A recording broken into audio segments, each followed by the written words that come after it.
Welcome to స్వతంత్ర. నేను విజయ్. ముందుగా హెడ్లైన్స్ చూద్దాం. కవిత బెయిల్ కోసం బీజేపీతో బీఆర్ఎస్ కుమ్మక్కు. 5 సీట్లలో గెలిపించేందుకు డీల్ కుదిరిందన్న రేవంత్.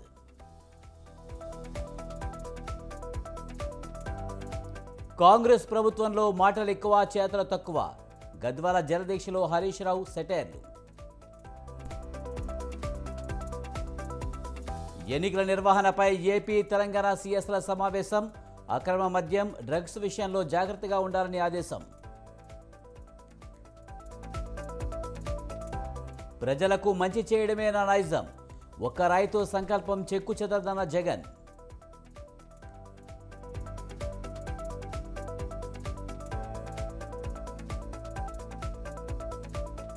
జగన్ రెడ్డిది విధ్వంస రాజ్యం. రివర్సు పాలనతో రాష్ట్రాన్ని భ్రష్టు పట్టించారన్న బాబు.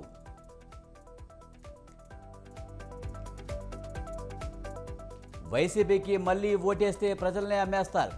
జగన్ అసమర్థతతో రైతులు అప్పులు పాలయ్యారన్న షర్మిల.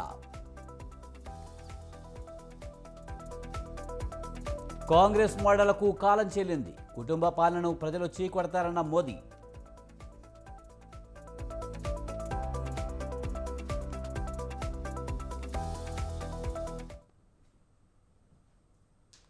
లోక్సభ ఎన్నికల్లో తెలంగాణలో 15 ఎంపీ సీట్లలో కాంగ్రెస్ను గెలిపిస్తే ముదిరాజు బిడ్డను మంత్రిగా చేస్తానని సీఎం రేవంత్ రెడ్డి అన్నారు. రాష్ట్రంలో 10% ఉన్న ముదిరాజులకు కేసీఆర్ ఒక్క టికెట్ కూడా ఇవ్వలేదని విమర్శించారు. నారాయణపేటలో నిర్వహించిన కాంగ్రెస్ జనజాతర సభలో సీఎం రేవంత్ కేసీఆర్పై మండిపడ్డారు. గడిచిన 10 ఏళ్లలో కేసీఆర్ ఎంతమందికి 2 పడక గదుల ఇల్లు ఇచ్చారో చెప్పాలని రేవంత్ డిమాండ్ చేశారు. కేసీఆర్ 10 ఏళ్లలోనే 100 ఏళ్ల విధ్వంసాన్ని సృష్టించారని మండిపడ్డారు. జైలులో ఉన్న కవితను కాపాడుకునేందుకు బీఆర్ఎస్ పార్టీని మోదీకి తాకట్టు పెట్టారని ఆరోపించారు. నాకు తెలుసు కేసీఆర్ బిడ్డ బెయిల్ కోసం ఇవాళ కాంగ్రెస్ను ఓడించడం కోసం నరేంద్ర మోడీతో చీకటి ఒప్పందంలో భాగంగా మహబూబ్ నగర్, చేవెళ్ళ, మల్కాజ్గిరి, భువనగిరి, జహీరాబాద్ 5 పార్లమెంట్లలో చంద్రశేఖర్ రావు నరేంద్ర మోడీని గెలిపించడానికి సుపారీ తీసుకొని బీఆర్ఎస్ కార్యకర్తలు ఇవాళ బొందబెట్టి వాళ్ళ ఆత్మ గౌరవాన్ని మోడీ కాళ్ళ దగ్గర తాకట్టు పెట్టిండు. బీఆర్ఎస్ నాయకులారా, మీరు ఆలోచన చెయ్యండి. లక్షలాది మంది కార్యకర్తలు ఇతర పార్టీలు జైలుకు పోయినప్పుడు కేసీఆర్కు దుఃఖం లేదు. నాలాంటోని బిడ్డ లగ్గం ఉంటే కూడా వదలకుండా జైల్లో పెట్టినప్పుడు ఆయనకు బాధ తెలియలేదు. కానీ బిడ్డ జైలుకు పోగానే మోడీ దగ్గర తెలంగాణను తాకట్టు పెట్టిండు. ఇది తెలంగాణ ఆత్మ గౌరవానికి మంచిదా? ఒక్కసారి. కాంగ్రెస్ ప్రభుత్వంలో మాటలు ఎక్కువ, చేతలు తక్కువ అన్నారు మాజీ మంత్రి హరీష్ రావు. సీఎం రేవంత్ రెడ్డి పరిపాలనను గాలికి వదిలేశారని విమర్శించారు. జోగులాంబ గద్వాలలో జలదీక్షలో పాల్గొన్న హరీష్ రావు రేవంత్ సర్కార్పై తీవ్రంగా ఫైర్ అయ్యారు. బీఆర్ఎస్ హయాంలో కరెంటు, నీళ్ల కోసం దీక్షలు జరగలేదన్నారు. ఈ ప్రభుత్వం వచ్చిన 4 నెలలకే ధర్నాలు చేయాల్సి వచ్చిందని చెప్పారు. పాలమూరు జిల్లా ప్రాజెక్టులకు 4,000 కోట్లు ఖర్చు పెట్టామన్నారు. ఏం చెప్పిండ్రు? మార్పు తెస్తాం అన్నారు. ఏం మార్పు తెచ్చిండ్రు నాయన? మళ్ళీ పాత రోజులు తెచ్చిండ్రు. మళ్ళా కరెంటు కష్టాలు, నీళ్ల కష్టాలు, రైతుల ఆత్మహత్యలు, కరెంటు కష్టాలు. నేను రాను బిడ్డో సర్కారు దవాఖానకనే పరిస్థితి వచ్చింది. ఏం మార్పు తెచ్చింది? ఏం ఉద్ధరించిండు మీరు? ఈ ముఖ్యమంత్రి గారు పరిపాలన గాలి వదిలేసిండు. కండువాలు కప్పడానికి ప్రతిపక్ష నాయకులు ఇళ్ల చుట్టూ తిరుగుతున్నాడు. జితేందర్ రెడ్డి ఇంటికి, కేశవరావు గారింటికి కండువాలు కప్పే పనుల బిజీ ఉన్నాడు.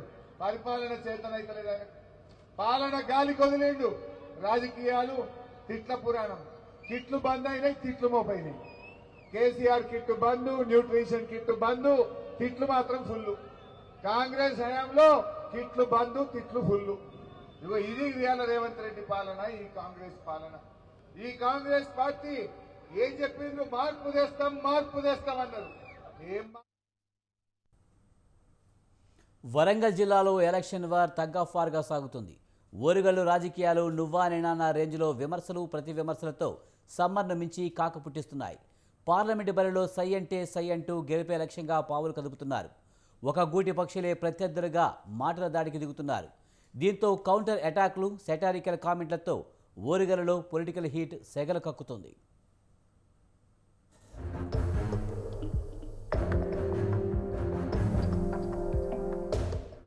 మొన్నటి వరకు ఒక గూటి పక్షులే, కానీ పార్లమెంట్ ఎన్నికలు వచ్చేసరికి సీన్ మారిపోయింది. ఆలింగనాలు చేసుకున్న మిత్రులు కాస్త పచ్చగడ్డి వేస్తే బగ్గుమనేంతలా రాజకీయ శత్రువులయ్యారు. కడియం శ్రీహరి కూతురు కావ్య, మారపల్లి సుధీర్, ఆరూరి రమేష్ కొద్ది రోజుల ముందుకు వరకు గులాబీ దళంలో పార్టీ కోసం పనిచేశారు. అయితే తమ రాజకీయ భవిష్యత్తు కోసం ఆ ముగ్గురులో ఇద్దరు పార్టీ ఫిరాయించేశారు. కడియం కావ్య హస్తం చేయి అందుకుంటే ఆరూరి రమేష్ కాషాయం జెండా కప్పుకున్నారు. అలా కండువా మారిపోయారో లేదో ఇలా గెలుపు వ్యూహాలు రచిస్తూ పక్కలో బల్లెంలా తయారయ్యారు. ఒకరిపై ఒకరు విమర్శలు ప్రతి విమర్శలతో తగ్గేదేలే అంటూ రెచ్చిపోతున్నారు. ఏ చిన్న అవకాశం దొరికినా ప్రజల్లో వారిని పలుచన చేసే పనిలో పడ్డారు.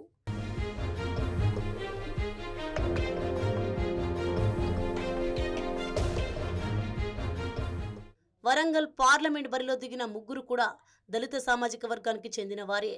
కడియం కావ్య తన తండ్రి ద్వారా రాజకీయ అరంగేట్రం చేశారు. అయితే ఆమెకు బీఆర్ఎస్లో ప్రత్యక్షంగా భాగస్వామ్యం లేనప్పటికీ శ్రీహరి బిడ్డగా దశాబ్ద కాలంగా కావ్య అందరికీ సుపరిచితులే. అలాగే సుధీర్ కుమార్ బీఆర్ఎస్ ఆవిర్భావం నుంచి ఉన్న వ్యక్తి. ఇక ఆరూరి రమేష్ 2004 ఎన్నికల తర్వాత కొంతకాలానికి పీఆర్పీ నుంచి బీఆర్ఎస్ గూడికి చేరిన కొద్ది రోజుల ముందు బీజేపీ తీర్థం పుచ్చుకున్నారు. అయితే శ్రీహరికి ప్రాధాన్యతనిస్తూ సిట్టింగ్ ఎంపీ పస్నూర్ని పక్కన పెట్టి టికెట్ ఆశిస్తున్న ఆరూరిని కాదని పార్లమెంట్ పోర్లో కడియం కావ్యకు అవకాశం కల్పించింది బీఆర్ఎస్ హైకమాండ్. ఆ సమయంలో ఆమెకు పార్టీలో ప్రాథమిక సభ్యత్వం కూడా లేదు.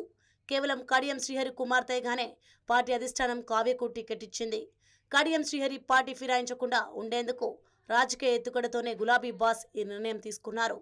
అయినప్పటికీ కేసీఆర్ వ్యూహం ఫలించలేదు. ఆయన ఊహించినట్టే కడియం షాక్ ఇస్తూ పార్టీ ఫిరాయించారు. బీఆర్ఎస్ అధికారం కోల్పోయి గడ్డు పరిస్థితులను ఎదుర్కొంటున్న వేళ తన కూతురు విజయం అంత సులువు కాదని భావించిన శ్రీహరి కాంగ్రెస్ హవా నడుస్తుండటంతో ఆ పార్టీలోకి జంప్ అయిపోయారు. ఇచ్చిన అవకాశం కూడా వద్దనుకొని కూతురుతో సహా హస్తం తీర్థం పుచ్చుకున్నారు.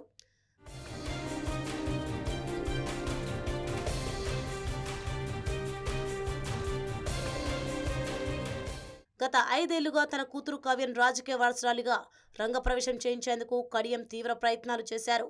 ముందుగా స్టేషన్ కన్పూర్ నుంచి బీఆర్ఎస్ అభ్యర్థిగా బరిలో దించాలనుకున్నారు. కానీ స్థానిక రాజకీయ పరిస్థితులు అందుకు అనుకూలంగా లేని కారణంగా అది సాధ్యం కాలేదు. మొన్నటి అసెంబ్లీ ఎన్నికల్లో బీఆర్ఎస్ ఓడి కాంగ్రెస్ అధికారంలోకి రావడంతోనే కాంగ్రెస్ ప్రభుత్వం కూలిపోవడం ఖాయమన్న విమర్శలు వెల్లువెత్తాయి. దీంతో అప్రమత్తమైన సీఎం రేవంత్ టీం ఆపరేషన్ ఆకర్ష్కు తెరలేపింది. అందులో భాగంగానే కడియం శ్రీహరి బీఆర్ఎస్కు గుడ్ బై చెప్పి కూతురుతో సహా కాంగ్రెస్ కండువా కప్పుకున్నారు. బీఆర్ఎస్ కంటే కాంగ్రెస్లో చేరితేనే తన బిడ్డ విజయం ఖాయమని భావించే కడియం ఈ నిర్ణయం తీసుకున్నారు. వరంగల్ ఎంపీ పరిధిలోని 7 అసెంబ్లీ నియోజకవర్గాల్లో కడియం మినహా అన్ని కాంగ్రెస్ సొంతం చేసుకుంది.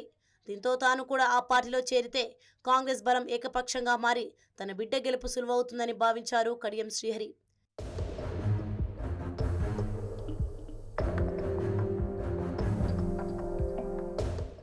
కడియం కావ్య బీఆర్ఎస్కు గుడ్ బై చెప్పడంతో ఉద్యమకారుడైన మారపల్లి సుధీర్ను బరిలో దించింది బీఆర్ఎస్.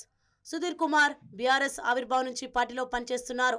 తెలంగాణ ఉద్యమ కాలంలో ముందున్నారు. పార్టీకి ఆయన సేవలు గుర్తించి హన్మకొండ జెడ్పీ చైర్మన్గా అవకాశం కల్పించారు కేసీఆర్. ముందు నుంచి పార్టీకి కేసీఆర్తో పాటు కెప్టెన్ లక్ష్మీకాంతారావుకు విధేయుడిగా ఉన్నారు సుధీర్ కుమార్. ఏనాడు పార్టీని ఇబ్బందులు పెట్టిన సందర్భం లేదు. పైగా మాదిగ సామాజిక వర్గానికి చెందిన వ్యక్తి, విద్యావంతుడు, జెడ్పీ చైర్మన్గా చేసిన అనుభవం ఉంది. దీంతోనే కేసీఆర్ మారపల్లికి అవకాశం కల్పిస్తూ టికెట్ ఇచ్చారు. మరోవైపు ఈ నిర్ణయంతో ఉద్యమకారులను గౌరవించినట్లు ఉంటుందని, తనపై వస్తున్న విమర్శలకు కొంతైనా చెక్ పెట్టవచ్చని భావించారు కేసీఆర్.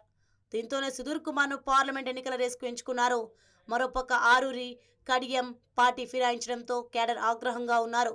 ఈ సెంటిమెంట్ పంచాలంటే ఉద్యమకారుడనే బ్రాండ్ ఉపయోగపడుతోందన్న ఎత్తుగడ వేశారు. తాటికొండ రాజయ్యకు టికెట్ ఇస్తే పార్టీని కాదన్న వ్యక్తిని పిలిచి అవకాశం ఇచ్చారనే విమర్శలకు తావిచ్చినట్టు అవుతుందని బీఆర్ఎస్ హైకమాండ్ ఈ నిర్ణయం తీసుకుంది.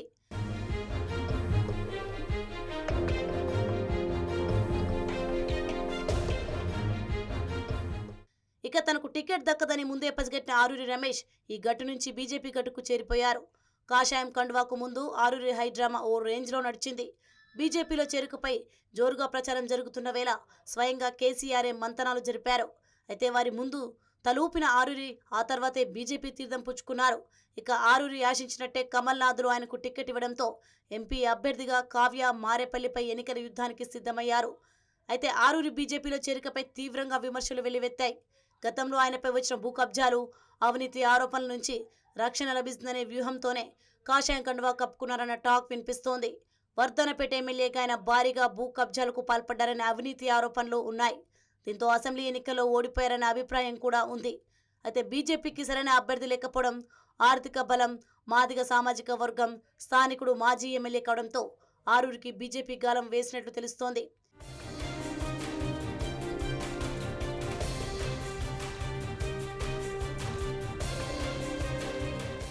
ఇక ఇలా కడియం కావ్య, ఆరూరి రమేష్ పార్టీ ఫిరాయించి కాంగ్రెస్ బీజేపీల నుంచి బరిలో దిగడంతో ఒక గూటి పక్షులే ఇప్పుడు ప్రత్యర్థులుగా పక్కలో బల్లెంలా తయారయ్యారు.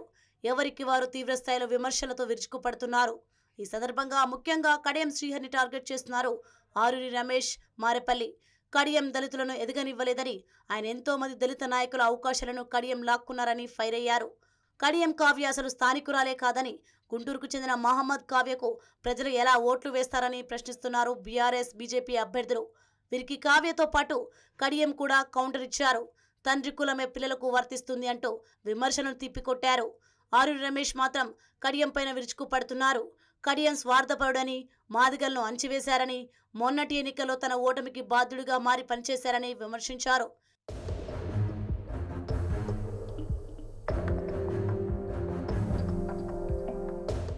ఇక విమర్శలు ప్రతి విమర్శలతో ఓరుగలు రాజకీయం వేడెక్కింది. ఎన్నికలకు సమయం ఉండడంతో వీరి మధ్య డైలాగ్ వార్ మరింత ముదిరే అవకాశం కూడా ఉంది. మరి ఎలాగైనా గెలిచి తీరాలన్న కసిలో ఉన్న ముగ్గురిలో ప్రజలు ఎవరి వైపు ఉంటారు? విజయం ఎవరికి వర్తిస్తుంది? వరంగల్లో ఎవరి జెండా ఎగురుతుందనేది ప్రస్తుతం హాట్ టాపిక్గా మారింది.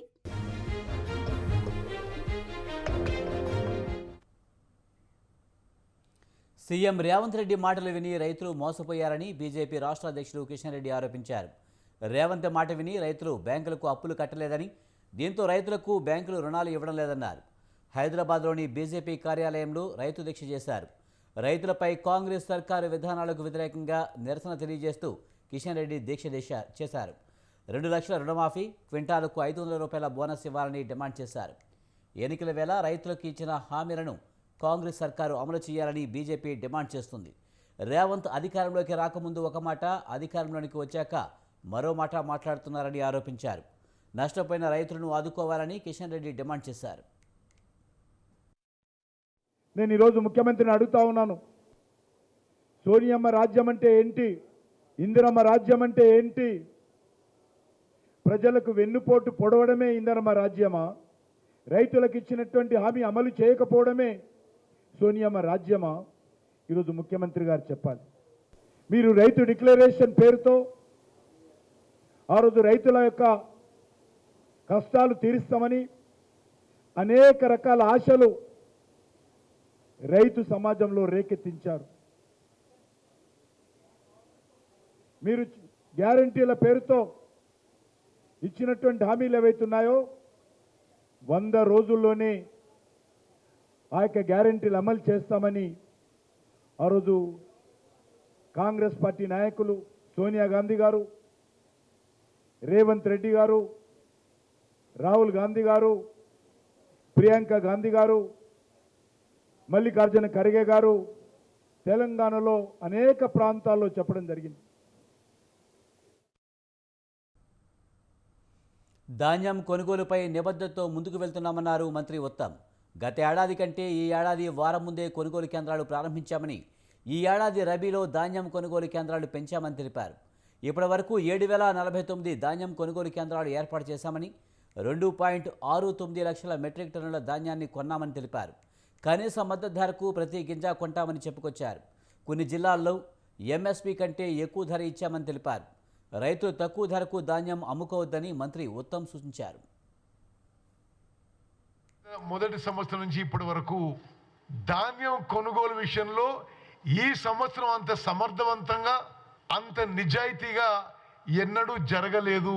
ప్రతి గింజ ఈ ప్రభుత్వం, మన ప్రభుత్వం ప్రతి గింజ ఎంఎస్పీ కానీ ఎక్కువ ధర వచ్చే విధంగా అన్ని చర్యలు తీసుకున్నాం. ఇది మా గ్యారంటీ అని చెప్పి కూడా నేను మనం చేస్తున్నా. ఈ సంవత్సరం రబీలో ధాన్యం కొనుగోలు కేంద్రాల ఏర్పాటు గత సంవత్సరంతో పోలుస్తూ అంకెలతో సహా మీ ముందు స్లైడ్ పెట్టాను. 22-23లో మొదటి ధాన్యం కొనుగోలు కేంద్రం 9 ఏప్రిల్కి ఓపెన్ చేయబడ్డది. ఈ సంవత్సరం 25 మార్చికి మొదటి ధాన్యం కొనుగోలు కేంద్రం ఏర్పాటు చేసినాము. 1 ఏప్రిల్ కంటే ముందు చేయడానికి కేంద్ర ప్రభుత్వం యొక్క ప్రత్యేక అనుమతి పొంది విపక్ష కూటమి కుట్రలకు తాను అదలను బెదరనని సీఎం జగన్ అన్నారు. గుడివాడలో నిర్వహించిన మేమంతా సిద్ధం సభలో చంద్రబాబుపై జగన్ తీవ్రంగా ఫైర్ అయ్యారు. ఒక రాయి విసిరినంత మాత్రాన తన సంకల్పం చెక్కు చెదరదని అన్నారు. పెత్తందారులతో యుద్ధానికి సిద్ధమేనని స్పష్టం చేశారు.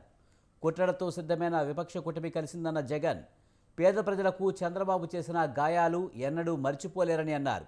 దొంగ వాగ్దానాలతో మోసం చేయడమే చంద్రబాబుకు తెలిసిన నీతి అని విమర్శించారు. దేవుడి దయతో అది ఇక్కడ తగలేదు, అది ఇక్కడ తగలేదు అంటే దాని అర్థం దేవుడు మీ బిడ్డ విషయంలో ఇంకా పెద్ద స్క్రిప్టే రాశాడు అని చెప్పి దాని అర్థం. బహుశా 10 రోజుల్లో తగ్గిపోతుందేమో కానీ పేదల ప్రయోజనాలకు చంద్రబాబు చేసిన గాయాలు, ఆయన పాలనలో ఆయన చేసిన గాయాలు, ఆ రైతులకైతేనేమి, ఆ చెల్లెమ్మలకైతేనేమి, ఆ నిరుద్యోగులకైతేనేమి, ఆ సామాజిక వర్గాలకైతేనేమి, ఆ చంద్రబాబు మోసాలతో అతలాకుతలమైన ఆ పేదల బ్రతుకులు, చంద్రబాబు చేసిన గాయాలను ఆ పేదలు ఎన్నడూ కూడా మర్చిపోయే ప్రసక్తే ఉండదు అని సందర్భంగా చెప్తా ఉన్నారు.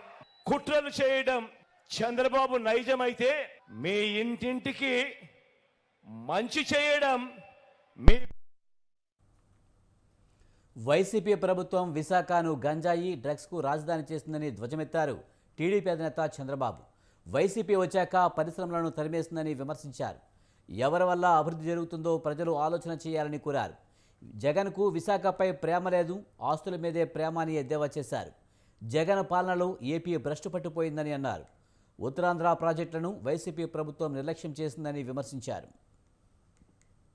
5 ఏళ్లలో మీరు చూస్తే విశాఖను చెరబట్టారు. వైసీపీ నేతల దాడులు, కబ్జాలతో ఉత్తరాంధ్ర విలువలాడింది. 40,000 కోట్ల రూపాయల ఆస్తులు హస్తగతం చేసుకున్నారు.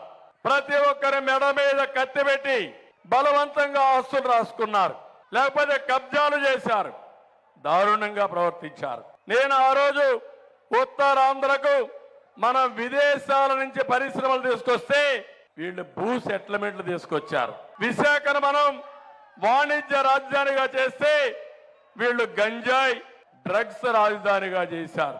మీరు ఒక్కసారి గుర్తుపెట్టుకోవాలి, ఎవరైనా పిల్లలు మనకు తెలుసో తెలియకో గంజాయికి అలవాటైతే, డ్రగ్స్కి అలవాటైతే ఇంకా వాళ్ళు మన చేతుల్లో ఉండరు. ఆ విషయం మీరు గుర్తుపెట్టుకో. సీఎం జగన్కి వస్తున్న ఆదరణ చూసి ప్రతిపక్షాలు భయపడుతున్నాయని వైసీపీ ప్రధాన కార్యదర్శి సజ్జల రామకృష్ణారెడ్డి అన్నారు. సీఎం జగన్పై జరిగిన దాడిని భద్రతా వైఫల్యమంటున్న టీడీపీ నేతలు ఏం వైఫల్యమో చెప్పడం లేదని మండిపడ్డారు. ఎక్కడ నింద తమపైకి వస్తుందోనని టీడీపీ భయపడుతుందని విమర్శించారు. ఎవరైనా వారిపై వారే దాడి చేయించుకుంటారని ప్రశ్నించారు. సీఎంపై జరిగిన దాడిపై ప్రతిపక్షాలన్నీ ఒకేలా మాట్లాడుతున్నాయన్నారు సజ్జల. సీఎంపై దాడి జరిగితే డ్రామా అనడం సరికాదని హితవు పలికారు.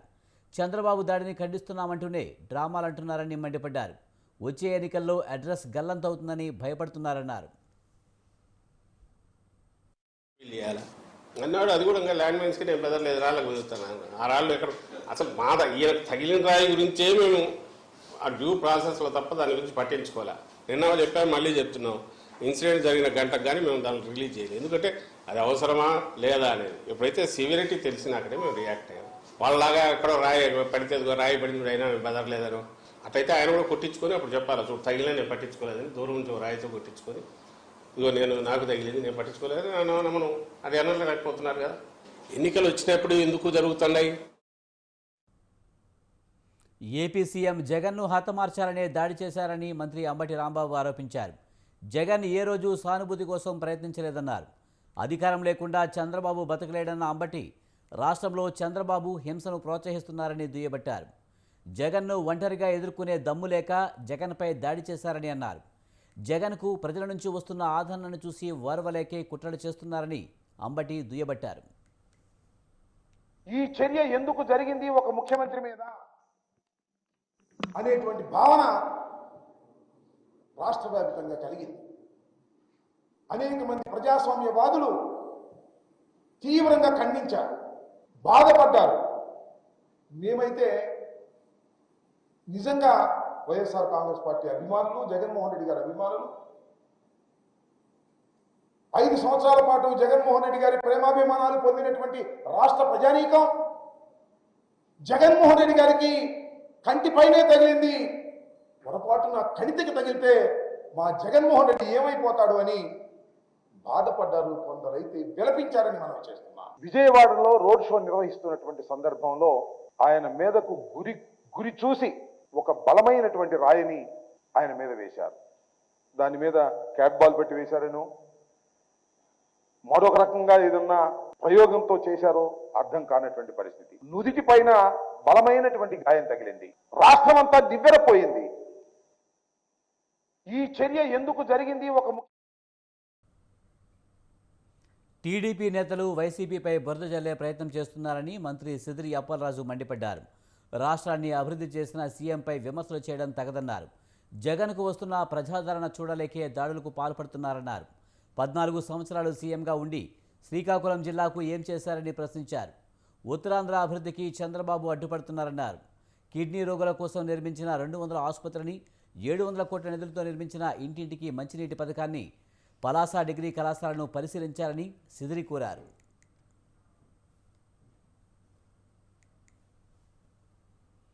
సీఎం జగన్పై దాడి కేసు దర్యాప్తును వేగవంతం చేయాలని పోలీసు ఉన్నతాధికారులను ఆదేశించారు సీఈఓ ముఖేష్ కుమార్ మీనా. కేసు పూర్వపరాలపై సచివాలయంలో విజయవాడ సిపి కాంతిరాణా, ఐజీ రవిప్రకాష్తో ఆయన సమీక్ష నిర్వహించారు. ఈ ఘటనకు సంబంధించి ఇప్పటికే అదుపులో ఉన్న కొంతమంది నిందితుల విచారణ ఏ విధంగా సాగుతుంది, విచారణలో బయటపడిన విషయాలపై ఆరా తీశారు. రాష్ట్ర ముఖ్యమంత్రితో పాటు ఇతర ప్రముఖ వ్యక్తుల పర్యటనలో ఇటువంటి దుర్ఘటనలు పునరావృతం కాకుండా పటిష్టమైన చర్యలు తీసుకోవాలని ఎంకే మీనా సూచించారు. కమిషనరేట్ నుంచి అనౌన్స్ చేస్తున్నాం. ఎవరైతే ఇన్ఫర్మేషన్ ఇస్తారో వాళ్ళ వివరాలు పూర్తిగా కాన్ఫిడెన్షియల్ గా పెట్టబడతాయి. దీన్ని కూడా మేము ఇద్దరు సీనియర్ ఆఫీసర్స్ నే ఇన్ఫర్మేషన్ రిసీవ్ చేసుకోవడానికి పెట్టాము. ఇక్కడ మన డీసీపీ శ్రీనివాసరావు గారు, అలానే అడిషనల్ ఎస్పీ టాస్క్ ఫోర్స్ శ్రీహర్ బాబు గారు. ఎవరికైనా వచ్చి ఇన్ఫర్మేషన్ ఇవ్వాలి అంటే మన ఈ commissioner task force Netaji bridge cell phone video recordings కానీ, లేకపోతే ఏమన్నా ఒక లైవ్ అకౌంట్ కానీ, అంటే ఏమన్నా ఇన్ఫర్మేషన్ కానీ ఇచ్చి వాళ్ళు ఇచ్చిన ఇన్ఫర్మేషన్ కానీ, లేకపోతే ఆ సెల్ ఫోన్ ఫుటేజ్ తో కానీ మేము ఐక్యూస్ ని పట్టుకోగలిగితే డెఫినెట్ గా వాళ్ళకి 2 lakhs క్యాష్ రివార్డ్ కూడా ఎన్టీఆర్ పోలీస్ కమిషనరేట్ నుంచి అనౌన్స్ చేస్తున్నాం. ఎవరైతే ఇన్ఫర్మేషన్ ఇస్తారో వాళ్ళ వివరాలు పూర్తిగా కాన్ఫిడెన్షియల్ గా పెట్టబడతాయి. దీన్ని కూడా మేము ఇద్దరు సీనియర్ ఆఫీసర్స్ నే ఇన్ఫర్మేషన్ రిసీవ్ చేసుకోవడానికి పెట్టాము. ఇక్కడ మన డీసీపీ శ్రీనివాసరావు గారు, అలానే అడిషనల్ ఎస్పీ టాస్క్ ఫోర్స్ శ్రీహర్ బాబు గారు. ఎవరికైనా వచ్చి ఇన్ఫర్మేషన్ ఇవ్వాలి అంటే మన ఈ commissioner task force Netaji bridge ఈ పశువుల ఆసుపత్రి పక్కన లబ్బిపేటలో ఉంది. టాస్క్ ఫోర్స్ ఆఫీస్ అందరికీ తెలుసు. సో అక్కడికి వచ్చి సమాచారం ఇవ్వాల్సిన కోరుతున్నాను. Cell phone video. ప్రతి ఎన్నికల్లోనూ మధ్యప్రదేశ్ భారతీయ జనతా పార్టీకి కొండంత అండగా నిలుస్తుంది. అటు ఉత్తరప్రదేశ్, ఇటు మధ్యప్రదేశ్లో మెజారిటీ సీట్లు సాధిస్తే కేంద్రంలో అధికారం దక్కినట్లే అన్న భావన ఉంది. 2014లో నరేంద్ర మోదీ ప్రపంచం మొదలు కాగా ముందు నుంచి మధ్యప్రదేశ్లో బీజేపీదే ఆధిపత్యం. గత ఎన్నికల్లో 29 స్థానాల్లో 28 సీట్లు గెలుచుకున్న బీజేపీ ఈసారి క్లీన్ స్వీప్ చేసేందుకు సిద్ధపడుతుంది. గట్టి పోటీ ఇచ్చేందుకు కాంగ్రెస్ సిద్ధం కావడంతో ఈసారి పార్లమెంట్ ఎన్నికల్లో బీజేపీ కాంగ్రెస్ మధ్య డైరెక్ట్ ఫైట్ తథ్యం.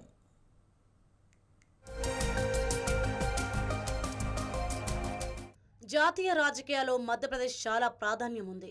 మధ్యప్రదేశ్లో అత్యంత సుదీర్ఘ కాలం పాటు సీఎంగా శివరాజ్ సింగ్ చౌహాన్ రికార్డు సృష్టించారు.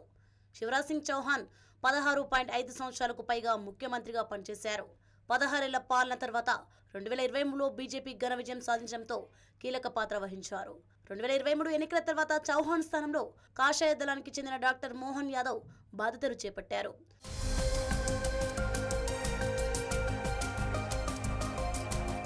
మధ్యప్రదేశ్లోని 29 లోక్సభ నియోజకవర్గాలకు ఎన్నికలు 4 దశల్లో ఏప్రిల్ 19, ఏప్రిల్ 26, మే 7, మే 13 తేదీల్లో జరుగుతాయి.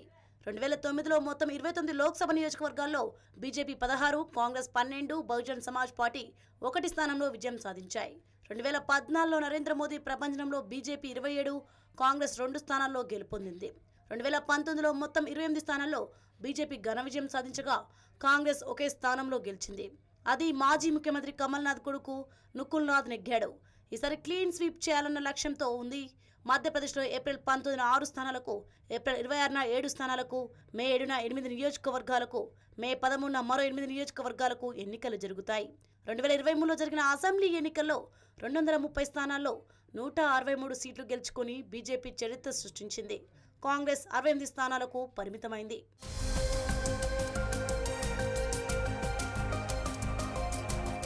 మధ్యప్రదేశ్లో ప్రధాని నరేంద్ర మోదీ హవా కొనసాగుతోంది. దాదాపు 25 ఏళ్లుగా బీజేపీదే పై చేయిగా ఉంది. 2018లో అసెంబ్లీ ఎన్నికల్లో కాంగ్రెస్ స్వల్ప అధికారంలోకి వచ్చిన జాతీయ స్థాయిలో మోదీ పార్టీకి ఎదురు లేదు. 2014, 2019లో బీజేపీ ఘన విజయాలు సాధించింది. ప్రస్తుత ఎన్నికల్లో నరేంద్ర మోదీ ప్రభ, రామ మందిర్ అంశంతో పాటు గత 10 ఏళ్లుగా కేంద్రంలో ఎన్డీఏ సర్కార్ సాధించిన విజయాలు బీజేపీకి కలిసి వచ్చే అంశాలు. 16 ఏళ్లకు పైగా సీఎంగా ఉన్న శివరాజ్ సింగ్ చౌహాన్ ఈసారి లోక్సభకు పోటీ చేస్తున్నారు. కేంద్ర మంత్రి జ్యోతిరాదిత్య సింధియా, పగన్ సింగ్ కులస్తే వంటి హేమీలు రంగంలో ఉన్నారు. మధ్యప్రదేశ్లో కాంగ్రెస్కు గట్టి పట్టే ఉంది. బీజేపీ హవా నడుస్తున్న కాలంలో కూడా 2018లో అసెంబ్లీ ఎన్నికల్లో స్వల్ప మెజార్టీతో అధికారంలోకి వచ్చింది. ఆ తర్వాత జరిగిన పరిణామాల్లో కాంగ్రెస్ చీలిపోవడంతో తిరిగి బీజేపీ అధికారాన్ని హస్తగతం చేసుకుంది. 2019 పార్లమెంట్ ఎన్నికల్లో మాత్రం 1 సీటుకే పరిమితమైంది. ఈసారి కనీసం పట్టుమని 10 సీట్లైనా గెలుచుకోవాలన్న పట్టుదలతో 6 గ్యారంటీల నినాదంతో కాంగ్రెస్ లోక్సభ ఎన్నికల ప్రచారం ముమ్మరంగా సాగిస్తోంది. 29 సీట్లలో ఈసారి కాంగ్రెస్ 28 స్థానాలకు పోటీ చేస్తోంది. మరో స్థానాన్ని సమాజ్వాదీ పార్టీకి కేటాయించింది. కులగణన, రిజర్వేషన్ల పెంపు వంటి అంశాలను ప్రచారాస్త్రంగా చేసుకుంది సీనియర్ నాయకులు దిగ్విజయ్ సింగ్, కమల్నాథ్ వంటి సీనియర్ నాయకులు. కాంగ్రెస్కు ఏ మేరకు విజయం తెచ్చిపెడతారో చూడాలి.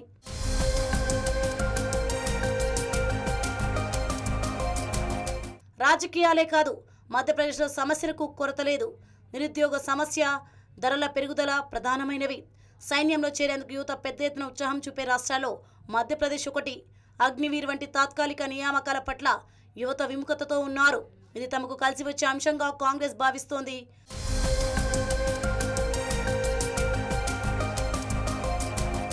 భారతీయ జనతా పార్టీ మాత్రం ప్రచారంలో అప్రతిహతంగా సాగుతోంది. కేంద్రంలో అధికారంలో రావడంతో పాటు మోదీ ప్రకటించిన 400 సీట్లు సాధించాలంటే మధ్యప్రదేశ్లో క్లీన్ స్వీప్ చేయాలని, మొత్తం 29 స్థానాలు గెలుచుకోవాలని మోదీ అండ్ కో ప్రణాళికలు రచిస్తోంది. మధ్యప్రదేశ్ ప్రజలు ఏ పార్టీకి పట్టం కడతారో చూద్దాం.